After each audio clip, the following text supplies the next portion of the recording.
Live from New Delhi, you're watching the India News, India's voice to the world. I'm Lipakshi Khurana. Coming up in the next hour. A gigantic electoral process kicks off as polling underway on 102 seats for the lower house of Indian Parliament. Over 166 million voters will exercise their franchise in the largest of the 7 phases.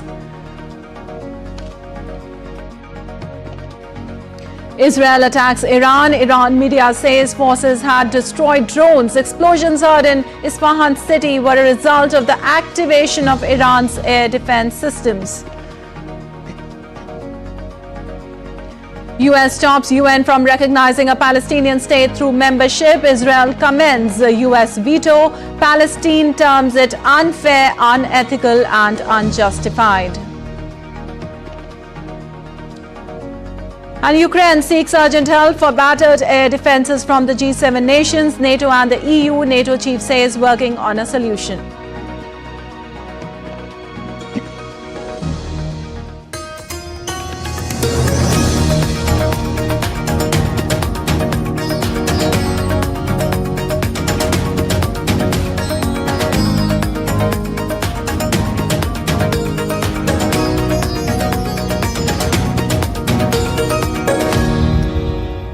And let's now get to the latest in the world's largest democratic election in India.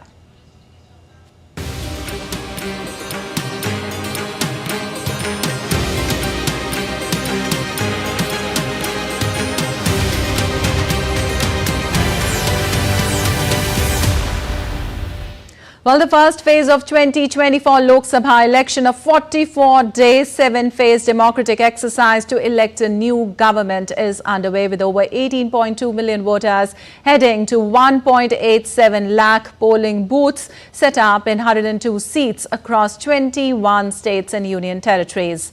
Voting will run from 7 a.m. IST to 6 p.m. IST. With a 60-minute window for voters who reach polling stations before the cut-off time and are in queue when the booths close. The results will be out on the 4th of June. And as the Phase 1 polling begins, Prime Minister Narendra Modi called on young and first-time voters to vote in large numbers. In a social media post on X, PM wrote, and I quote, "The 2024 Lok Sabha elections commence today as 102 seats across 21 states and UTs go to the polls. I urge all those voting in these seats to exercise their franchise in record numbers. I particularly call upon the young and first-time voters to vote in large numbers. After all, every vote counts and every voice matters." Unquote.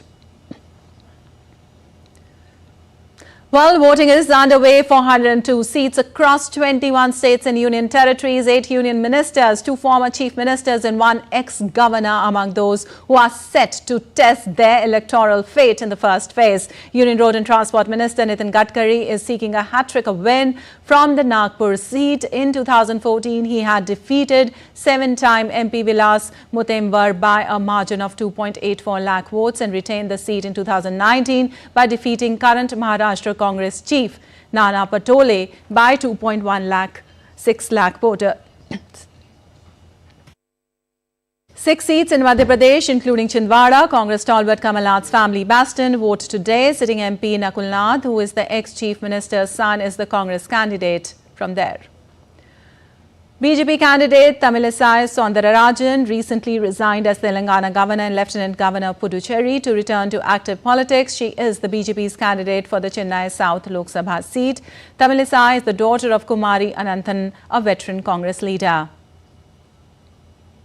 Union Minister Kiren Rijiju is contesting from the Arunachal West seat. Kiren Rijiju has represented the constituency thrice since 2004. Rijiju's main rival is former Chief Minister and present President of Arunachal Pradesh Congress, Nabam Tuki. Sikkim's sole Lok Sabha seat also votes today, as do the single-seat constituencies of Andaman and Nicobar, Lakshadweep and Puducherry. The Naxal-hit Bastar seat in Chhattisgarh, which has 11 seats, and Udhampur in Jammu and Kashmir round out the seats voting in this first phase.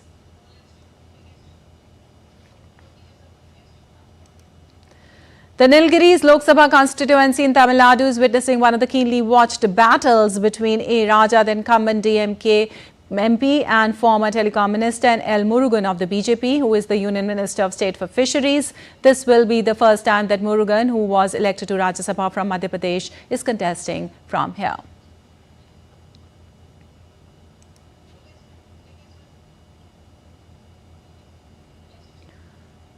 Sarbananda Sonowal, Union Minister of Ports, Shipping and Waterways, is seeking a return to Lok Sabha from Dibrugarh in Assam.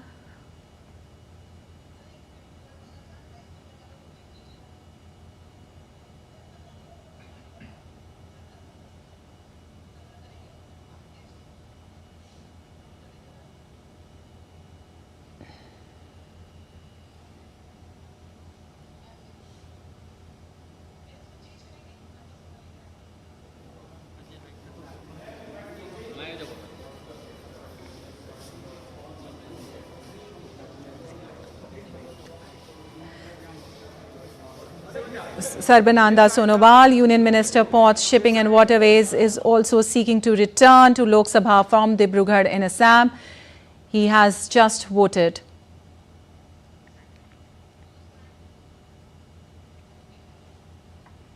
Well, the first phase of polling in India's general election 2024 is underway. Voters are turning out in large numbers to exercise their right to vote in northeastern state of Nagaland. Our correspondent Tapas Bhattacharya engaged in conversation with the voters in Kohima. Let's take a look.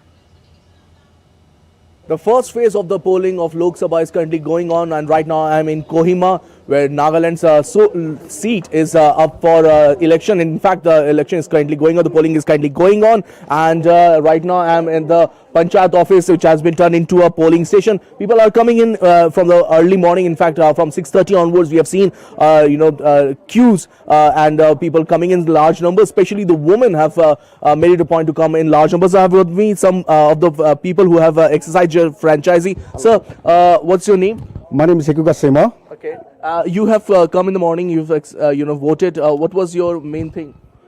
In fact, it's the biggest celebration for democracy. It is. I request every responsible citizen to come and exercise your franchise. This cannot be enforced legally. It cannot be enforced, but then it is a constitutional responsibility where every citizen has to exercise the franchise to elect our leader who has the vision for a better tomorrow for the people of India. Right. Thank you. Better for tomorrow. Sir, what is your vision?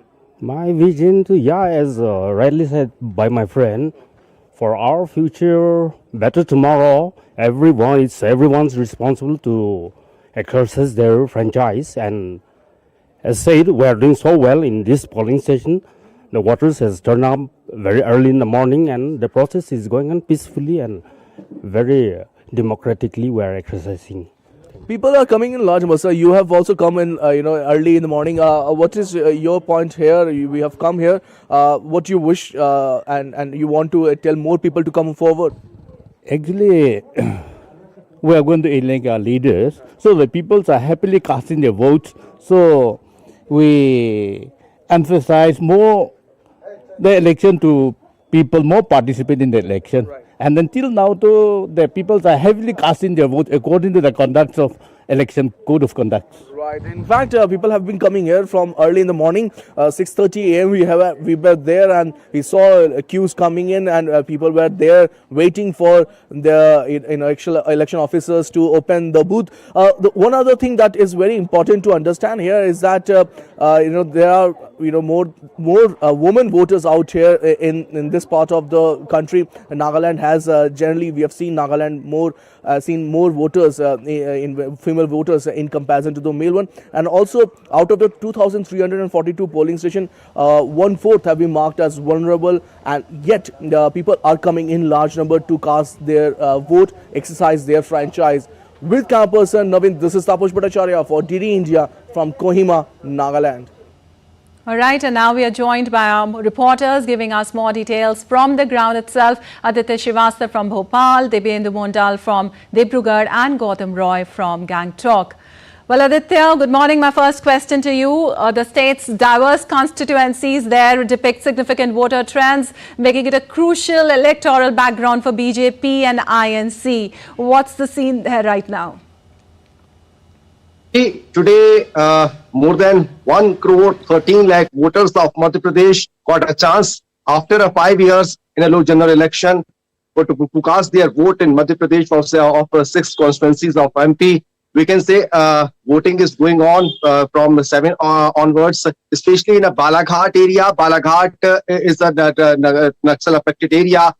In one, around 58 polling stations are vulnerable polling station, but in one polling station, 100% voters have cast their vote till now at one polling station. Election Commission made a huge, the preparations for voting. They are providing a drinking water facility. They are providing a sheds. They are providing ramp and wheelchairs for Divyangs and old age voters. But yes, in the battle, there are two major seats are in important seats of Madhya Pradesh. One is Chhindwara, as we know. After a lot of years, Congress have the strong hold in Chhindwara. Kamal Nath's son Nakul Nath are in battle against in BJP. Banti Sahu they are also trying to fight with Kamal Nath. And in Mandla, we say Minister Phagdan Singh Kuliste are in battle. We talk about the Congress. Omkar Singh Markam, he was he was a minister in the Kamal Nath government. He is against the Phagdan Singh Kuliste. But we can say more than 14% voters have already cast their vote till 9 a.m. We can expect that voting are going on is the very important phase. In first phase, there are 6 constituencies are in Madhya Pradesh. We can expect that voting is more and more from around when voting is at. All right. My next question to you, Gautam, how is the voting going on there right now? Because you told us a little while back that the weather there was a problem today. How are things right now?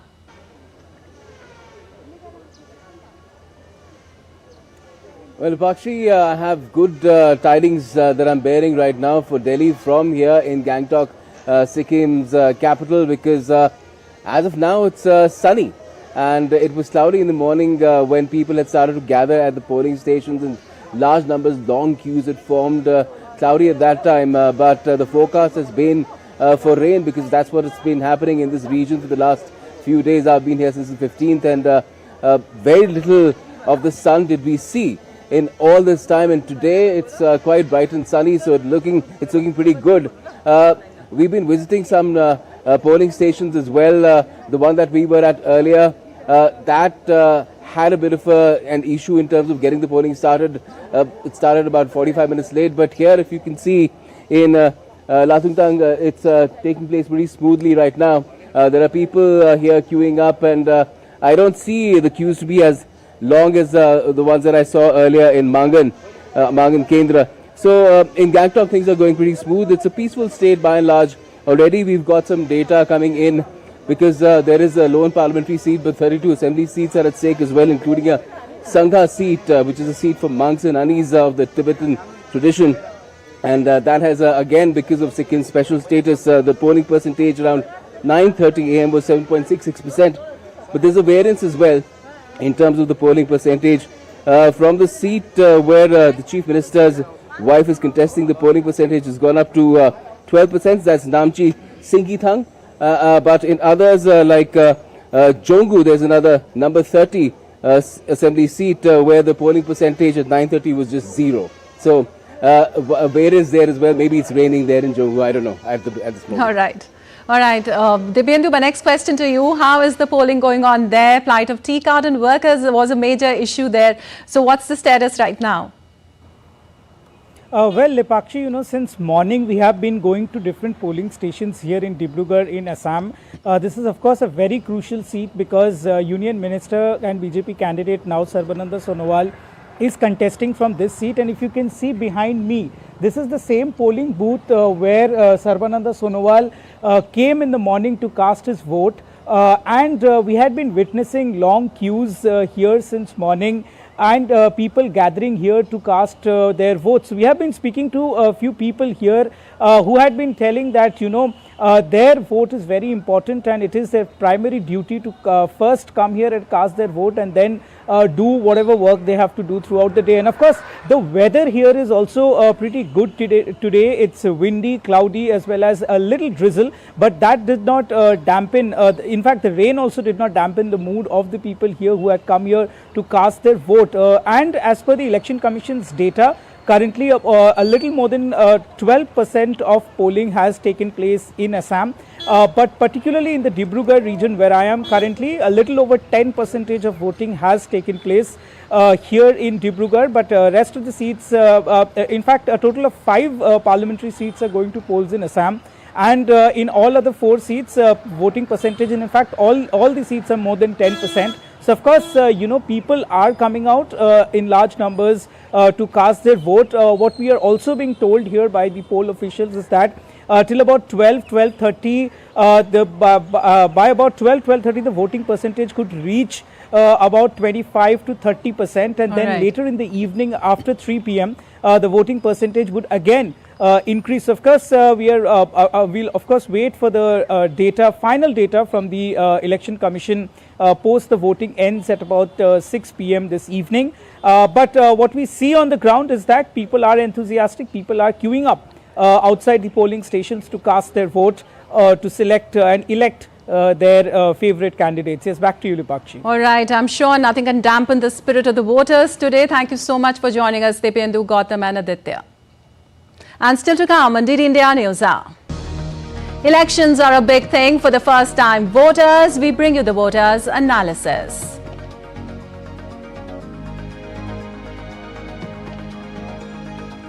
Country's Chief Election Commissioner appeals voters to exercise their democratic responsibility by going out and vote.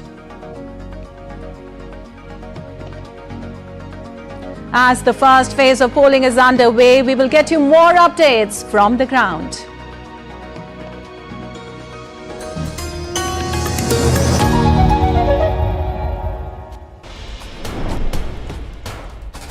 Wherever news breaks, whatever it takes. Connecting corners, cutting across continents. Stories that matter from across the globe. Accurate, authentic journalism that serves you right. From politics to glamour, from sports to world affairs, with a fusion of aesthetics and substance. Introducing news in a new avatar. Experience the world through a new lens. Stay tuned to DD India for an exciting journey beyond borders.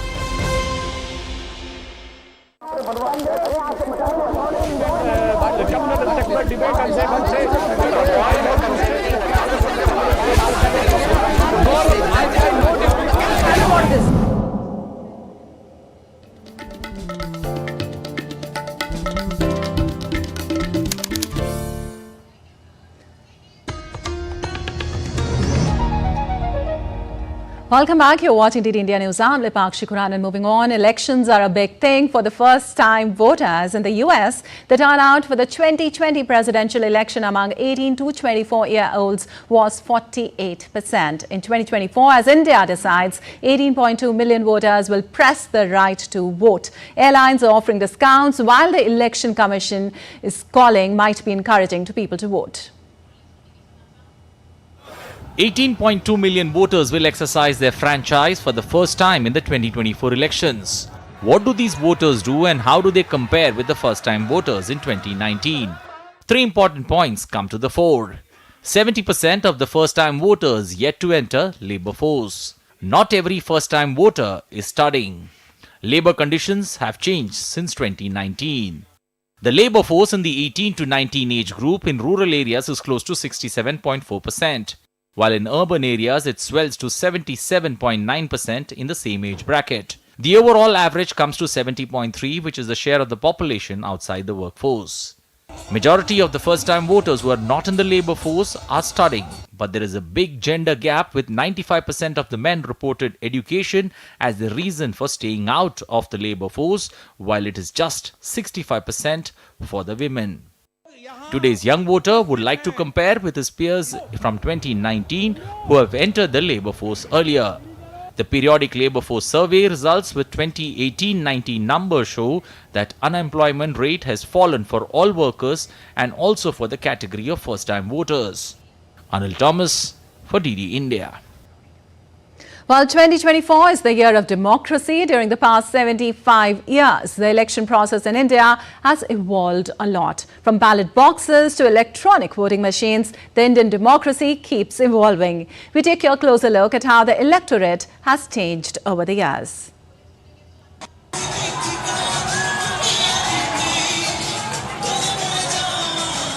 The first phase of polling will see 102 seats with 1,658 candidates in the fray.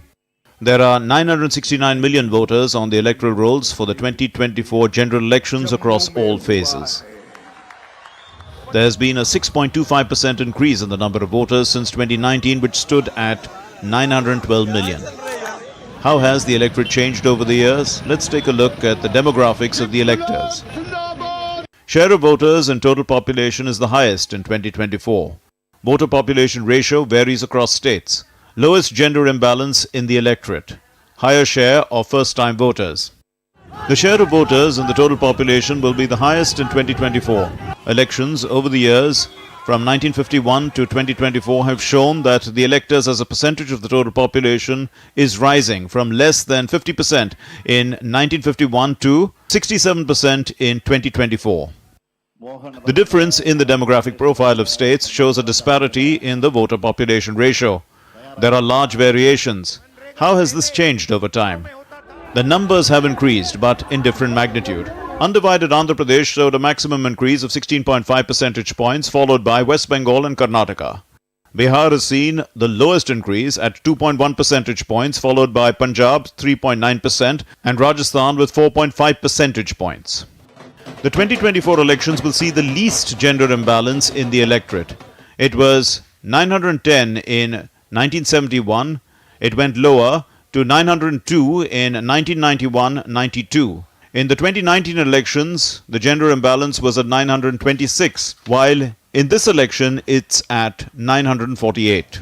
Finally, the share of first-time voters is higher than what it was in 2019, but it is not the highest in India. There are 1.9% first-time voters in India, which when translated into numbers is 18.2 million first-time voters. The highest number of first-time voters was in 2014 at 2.75%. The percentage of first-time voters is the highest in Jharkhand at 3%, followed by Rajasthan with 2.9% and Madhya Pradesh with 2.8%. The lowest first-time voters are in Kerala and Maharashtra with 1%. This election could see many news. How the Indian voters adapt to changing times and challenges will be tested as India decides in 2024. Anil Thomas's report for DD India. All right, and now we are joined by our ground reporters giving us details right from there on the ground. Anbarasan from Chennai and Anibrato from Kolkata. Well, good morning. My first question to you, Anbarasan. Chennai is one of the seats which will be keenly watched today. Any VIP who has voted so far, how is the voting going on? As we said in the morning, the election, the voting has been in full swing and the people are very much eager to, in a queue. We can see that very much in queue and they are waiting to vote it. From across all the Chennai 3 urban seats are very much the polling is in all, from morning onwards in full swing.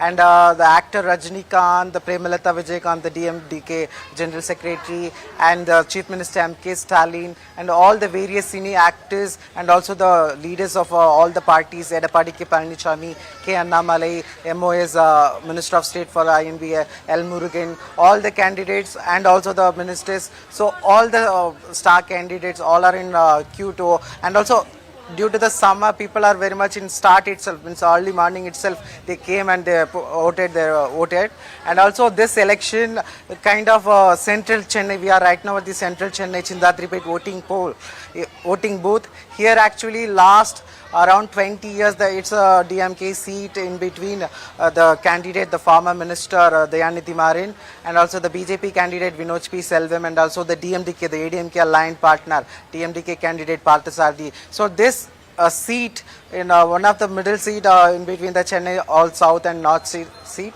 And this election, kind of we can see always it goes for some party or ADMK, DMK as the BJP is emerging. We need to see that this how it will be reacted, and we can see that the polling booth, all the preparation, particularly the election, in full swing, and also people are very much, due to the summer, water and everything has been prepared, and also the medical facility, particularly the wheelchair, has been provided to the voters, so they can reach, and also the 80 plus voters, they also can reach to the polling booths, so they can vote it. So this election kind of actually the first phase itself, all the 39 constituencies are going so for the polling. So we need to see what is the voter turnout in this time, and also from morning itself voting in some minor polling booths, or there is the technical glitches in the EVM machines and all, but the election commission is in full swing to sorted out those issues. The various polling booths, that is also sorted out, and we need to see how it will be in the panning out in all the Right, great. Okay, my next question to you, Anibrato. West Bengal will go to polls in all the 7 phases of polling. What is the status right now? Today is the first phase of polling. Yeah, Lepakshi, as you know, stray incidents are happening to take place in different pockets in the Jalpaiguri and in Coach Bihar districts. As you know, Coach Bihar, Jalpaiguri and Alipurduar, 3 constituencies are where the first phase polling is happening to take place. And as you know, the poll started at 7 a.m. Meanwhile, 3 hours rolled by. It is reported that 25% polling so far had taken place there. And as you know, West Bengal is infamous for poll-related violence. So incidents of this violence are reported in different pockets in Jalpaiguri and in Coach Bihar, particularly in where the polling started in the early hours in Kumargram and in Dabgram area. One BJP booth center was torched, and BJP nailed their fingers to the Trinamool Congress. The same thing happening to take place in Tufanganj in Coach Bihar, where TMC booth office was torched, and TMC again nailed their accusation for these miscreants activities to BJP. As you know, this West Bengal is witnessing so far the biggest deployment of central force in this 3 Lok Sabha constituency. 262 company of the central force is deployed there, and the biggest number of deployment of central force is there in Coach Bihar. And as it is being told, and again time and again been said, that this Alipurduar, Coach Bihar and Jalpaiguri, where the first phase polling is taking place, will set the course of this 7 phase poll of West Bengal. As we have got reports from different pockets, the stray incidents of violence are taking place. And in 2019, BJP backed these 3 Lok Sabha seats, Alipurduar, Coach Bihar and Jalpaiguri. But in 2021 Vidhan Sabha election, assembly election, this course changed, and although Lepakshi? Yeah, all right. My next question to you, Haridwar, Siddharth, you're joining us from Haridwar. Siddharth, tell us, Haridwar Lok Sabha constituency is the focal point of political fervor in the Uttarakhand state. A single-phase election there today. How is the voting going on? What voting percentage are we expecting? Well, first of all, a very good morning to you, Lepakshi. And you've rightly mentioned that Haridwar constituency is the focal point of Uttarakhand. It's one of the main constituencies here, wherein 2 political parties have a major stronghold. One is the BJP and one is the Congress. From the BJP side, Trivendra Singh Rawat is contesting, and from the Congress side, former CM Harish Rawat's son Virendra Rawat is contesting. So fierce battle is between the 2 political parties, and as you can see behind me, people have come here in large numbers, and they are voting, and everything's going in a very streamlined manner, in a very smooth manner, as people are very happy. You can see, women also, coming in large numbers and voting. This certainly shows that how eager and how excited people are actually to cast their ballots as the state of Uttarakhand goes to poll. Today it's the day we all were waiting for, and you can see people in large numbers, casting their ballots. So it's amazing here. Everything is going in streamlined manner, and people have become more aware. They now know that what it means to exercise their right, what it means to vote, because it certainly will decide the future trajectory of Uttarakhand. So this is what is happening here. I'm right now here in Haridwar. You rightly mentioned it's the one of the main constituencies. Everything is just going in a very streamlined manner. Voters are very excited to cast their ballot. I am sure. They're saying that we are the one who's going to be deciding the future of Uttarakhand. They have high expectations from the government. They are very happy about the way the government is functioning right now. But they have high hopes and high expectations from the government, which will be elected after these elections. So all in all, the atmosphere here is very good, very calm, very quiet. People are coming quietly and casting their ballots. I am sure too much excitement around with the Festival of Democracy beginning today. Many thanks to Siddharth, to Anbarasan and Arvito for joining us and giving us those details. And now let's take a look at other election-related stories making news today.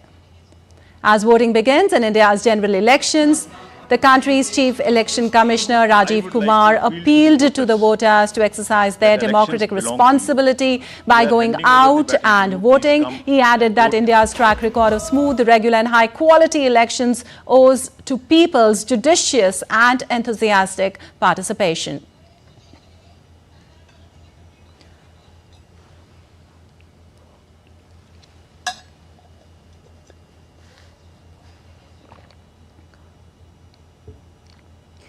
As voting begins in India's general election, renowned sand artist Sudarshan Patnaik created a new artwork to raise awareness. The artwork gives the message, "I definitely vote," encouraging citizens to go and vote. The third phase of voting in India's general election 2024 will be held on 7th of May. This phase will encompass 94 constituencies spread across 12 states. According to Election Commission directives, April 19th is the deadline for the submission of nomination papers. And still to come on DD India News Hour. US and Britain announced new Iran sanctions after missile and drone strike on Israel. At UN, Iran warns Israel against further military action. IAEA reported new attempted drone attack on Zaporizhia plant. Russia accuses Ukraine for the latest attack.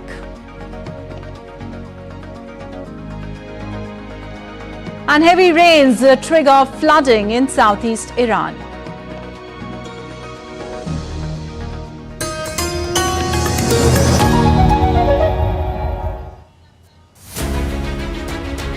As the cycle of accountability returns, the time has come when the biggest democracy chooses to write another chapter in its glorious history. Development, justice, regionalism, a big political canvas. Everything will be put to test in this mega battle for glory. DD India dissects what makes elections 2024 the battle royale in Indian politics. Data and analysis free from bias to help you understand why India matters. Great Indian Election on weekdays at 8:30 p.m. only on DD India.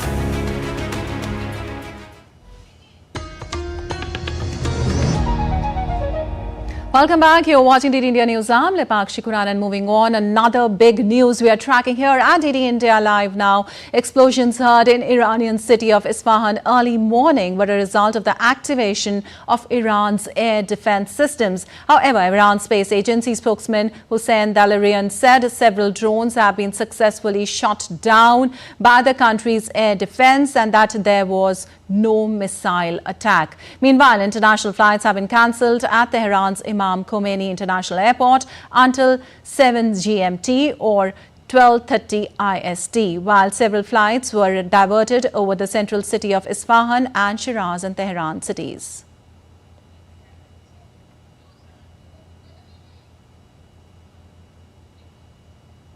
And for more on this, we have a correspondent, Sara Coots, joining us. Well, Sara, what is the situation there right now as explosions were reported as Iran activated Iran defense systems? Are the regional tensions rising? How fragile or tense the situation is?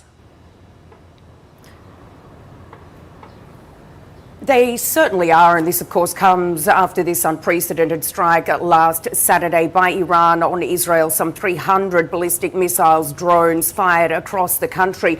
And we had been hearing from Israel over the past week that there would be a retaliation. It didn't say when this would happen or what it would look like, but it does appear at this hour that it has taken place on Iranian soil, which of course is very, very worrying given what we've been hearing from the Islamic Republic coming out to say that any kind of attack on its interests, on its soil, would elicit a very heavy response. Now, we do not have any comment yet from the Israeli Prime Minister's office with regards to all these reports, but we do know that the military has just come out to say that there is really no change in the directive for people here in the country.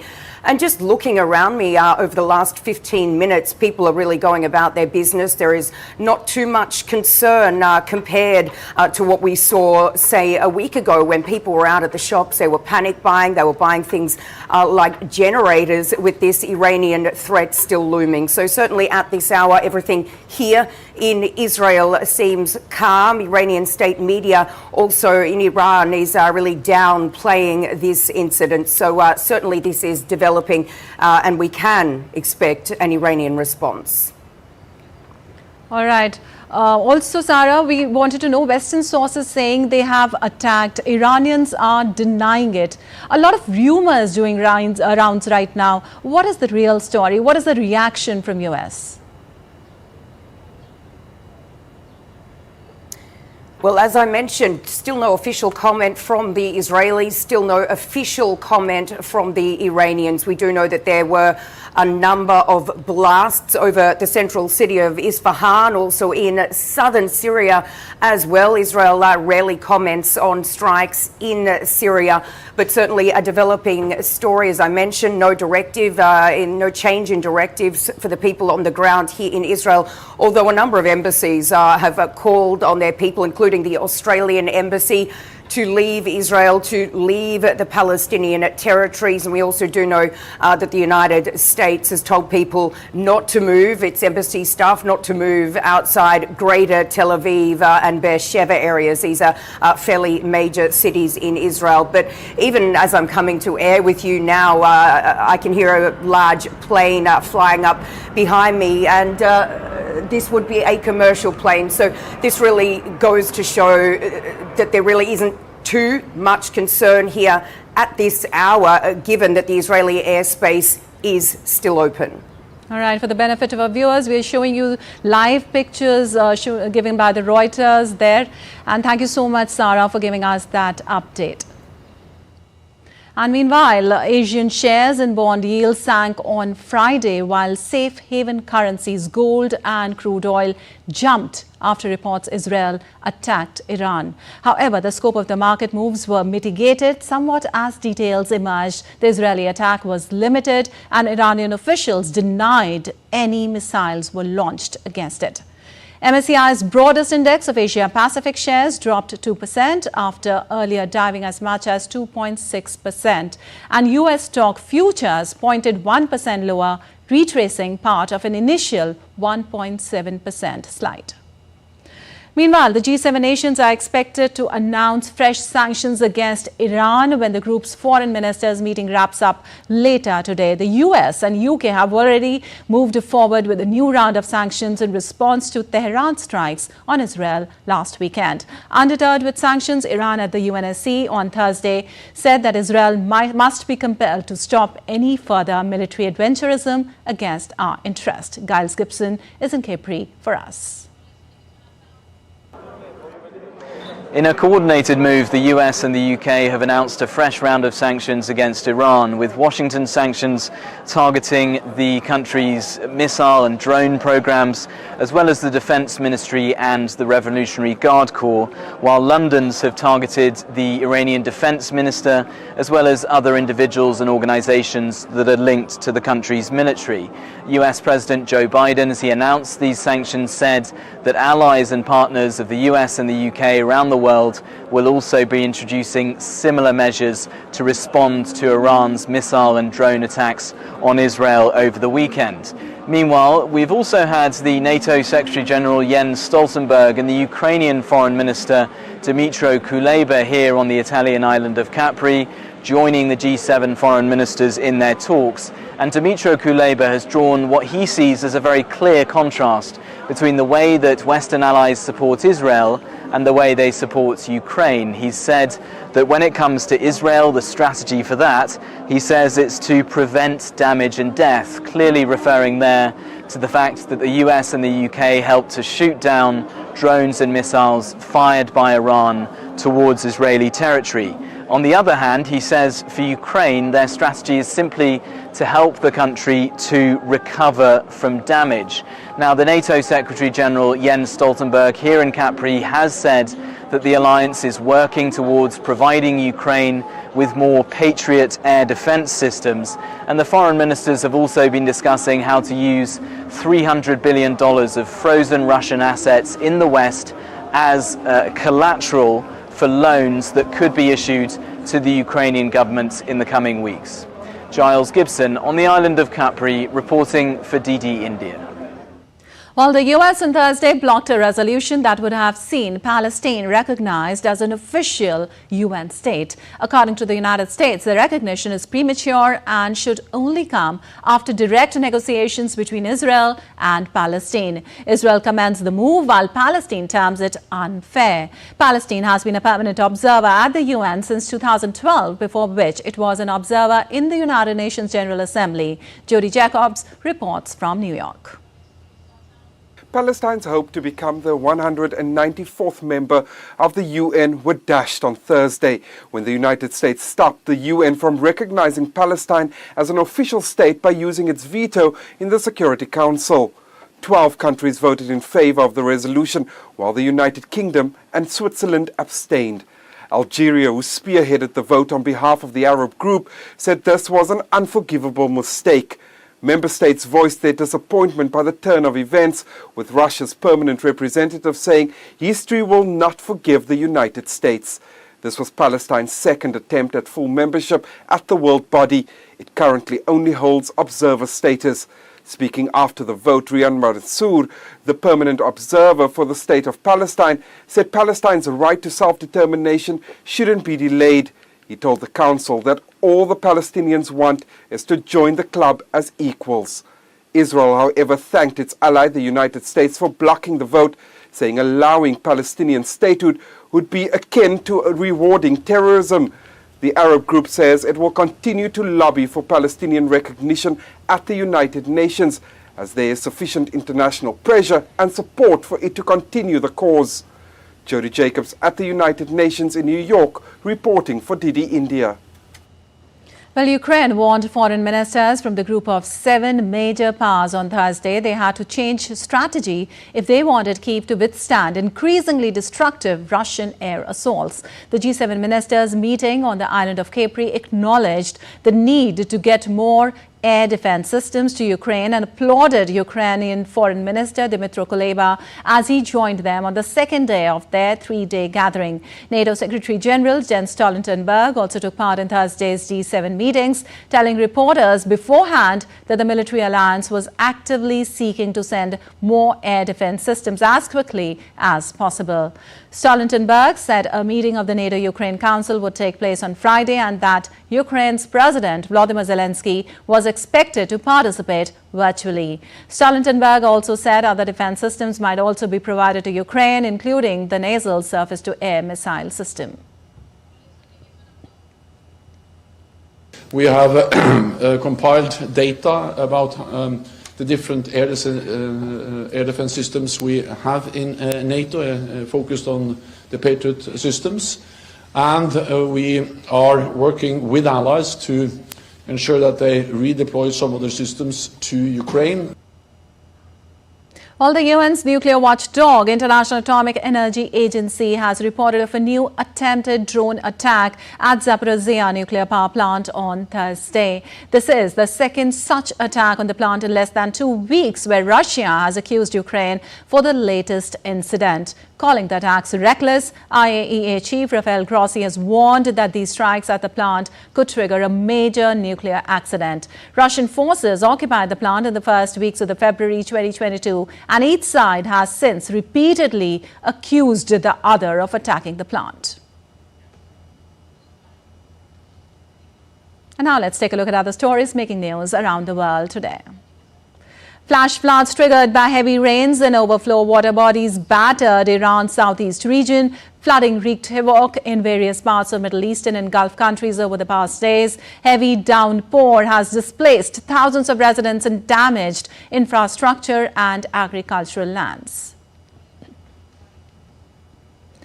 The bodies of the 10 Kenyan military services men killed in a helicopter crash on Thursday returned to Nairobi. The aircraft was en route to troops deployed in northwest Kenya to combat endemic cattle rustling. Came down just minutes after leaving a school in West Pokot County. An investigation team has been sent to discover the cause.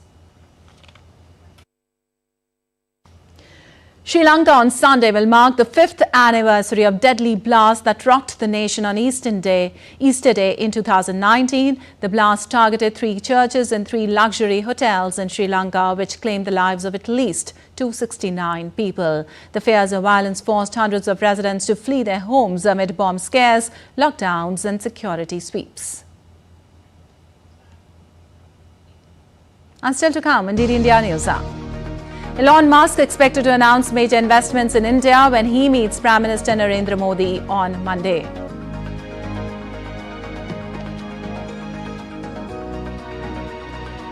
In Indian Premier League, Chennai will take on Lucknow Super Giants in Lucknow today.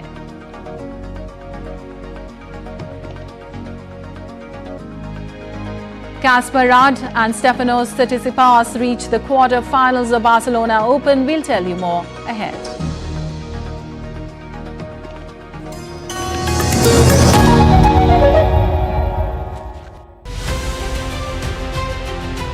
Tracking the first phase of general elections, Team Poll Pulse has reached India's northeast in Assam. This is the tea city of India, Dibrugarh. They are not getting jobs in the local area like in Dibrugarh or nearby districts and all. Home to the finest tea, the state is set for a cracker of a contest. This is 2024. Can the Congress and allies offer a fight back, or will the Modi juggernaut be unstoppable? Watch Poll Pulse on DD India.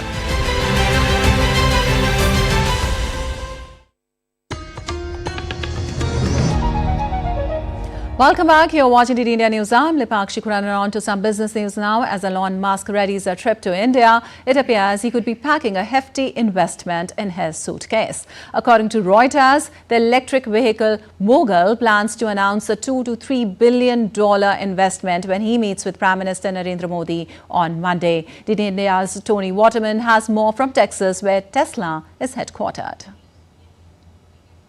According to the Reuters report, this $2 to $3 billion will mainly go towards the building of a new Tesla factory. Right now, the details are thin on where the factory could be located or when it could be operational. But in the meantime, Tesla is scouting out potential showroom locations in New Delhi and Mumbai. That is according to Reuters. Those cars could be imported from its plant in Germany, which would allow Tesla to take advantage of a new tariff rule change. Just last month, India slashed taxes on imported electric vehicles to 15% for automakers that invest $500 million in the country and set up a factory. Tesla already has manufacturing capabilities in the US, Europe, and China, but this new facility will give it access to a brand new market, and not just any old market. India has the world's largest population, and the government wants 30% of all new car sales to be EVs starting in 2030. This entry into the India market could also help Tesla offset plunging sales growth elsewhere. Just this week, the company said it was laying off more than 10% of its global workforce after reporting its first annual decline in deliveries since the pandemic. But cars aren't the only thing that Musk is keen to focus on during this 2-day visit. He's also expected to meet with Indian space startups in New Delhi on Monday, including Skyroot Aerospace and SatShore.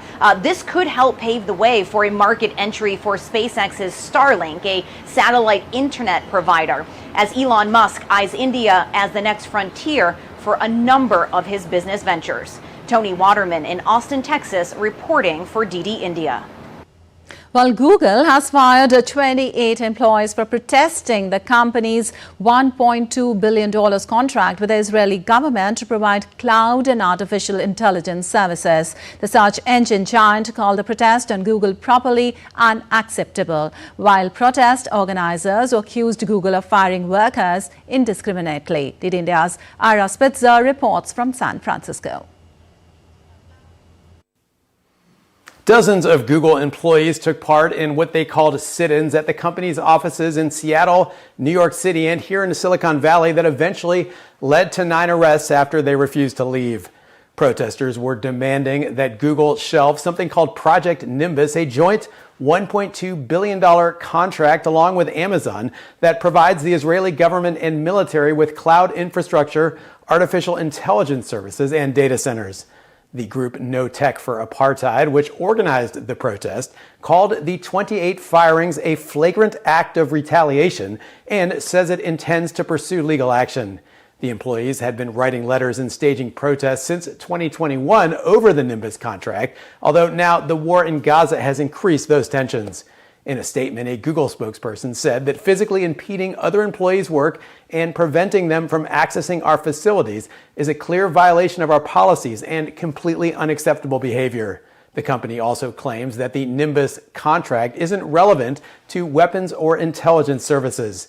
In an email to employees, Google's CEO Sundar Pichai added that while preserving Google's open culture is important, he said the company also needs to enforce workplace policies and said that Google wasn't the right place to fight over disruptive issues or debate politics.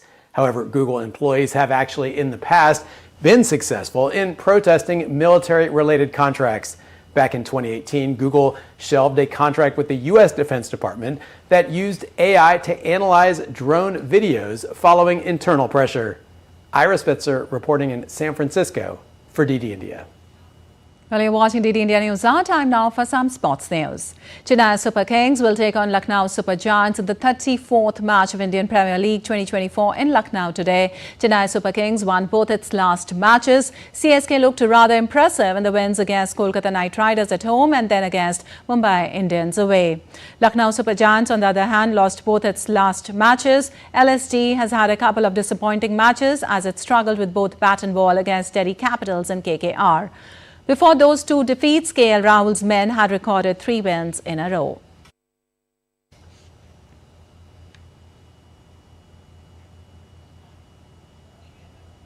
And Kasper Ruud and Stefanos Tsitsipas each racked up a straight set win on Thursday to reach the quarterfinals of Barcelona Open.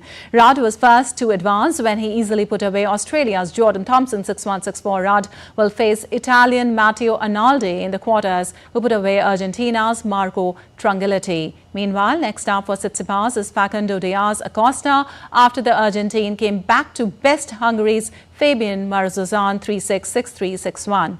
Also on Thursday, 4-seed Australian Alex de Minaur was upset by Frenchman Arthur Fils, who will now face Serbia's Dusan Lajovic in the quarterfinals. And with the focus here in India remains on the world's largest election mobilization of man and material, Election Commission of India has urged the citizens to join in celebrating Chunav Ka Parv, or the festival of elections, where every vote counts.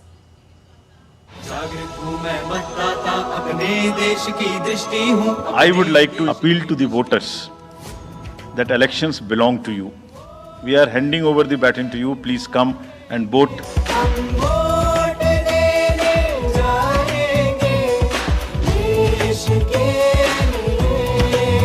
हमें विश्वास है कि youth न सिर्फ vote करेंगे बल्कि हमारे ambassadors भी बनेंगे. The entire team in the ECI is ready to ink the voters. Please join us.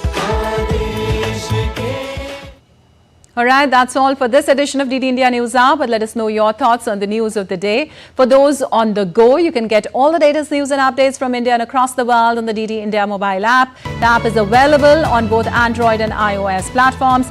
Scan the QR code on the screen to download now. We'll be back with more news as it breaks here on DD India. I'm Lipakshi Kurana from all of us here in Delhi. Thanks for watching DD India News Hour.